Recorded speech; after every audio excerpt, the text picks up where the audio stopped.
Подскажите, пожалуйста, а если у человека острое ОРВИ, и он буквально 2 или 3 раза ночью просыпается с испугом от своего храпа, это нормально? Дело в том, что на фоне острой респираторной вирусной инфекции возникает, особенно если это еще связано с фарингитом или ангиной или обострением тонзиллита, отек глотки, может быть происходить увеличение миндалин, и глотка становится уже, да еще и нос закладывает. И если у человека уже есть предрасположенность к храпу, то, естественно, он усиливается. Потому что дыхательные пути становятся уже, и больше вероятность, что они сузятся и спадутся. А соответственно, может усиливаться храп, может человек просыпаться от приступа удушья. То есть резко усиливается храп, и может появиться или обостриться синдром обструктивного апноэ сна. Иногда такие люди говорят, что мы вообще можем спать только сидя. Ну, потому что лежа сразу все вообще перестаем дышать, и все ужасно.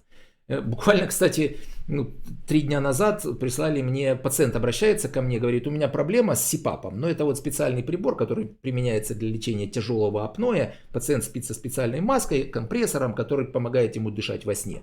И говорит, я заболел, у меня обострился тонзиллит, и как-то даже прибор перестал мне помогать.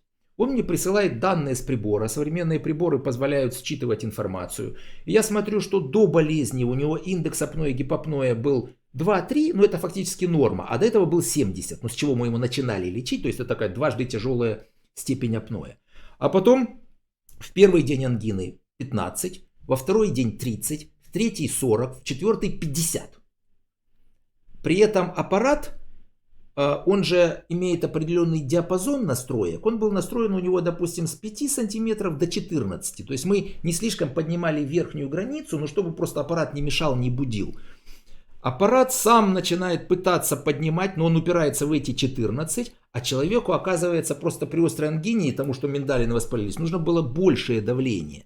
Ну вот такой случай, редкая ситуация, прям когда на СИПАПе это видно, как резко утяжелилось апноэ, да, и в общем-то... А потом ангина пошла на спад, и буквально через 2-3 дня индекс опять существенно уменьшился, там где-то до 5-7. То есть все, ангина прошла, уменьшились миндалины, и, соответственно, ситуация практически разрешилась. Но, в принципе, вообще-то, по-хорошему, нужно было в момент ангины ему просто более мощный режим дать, чтобы все-таки аппарат мог раскрывать дыхательные пути, несмотря на то, что они сузились из-за этих больших миндалин.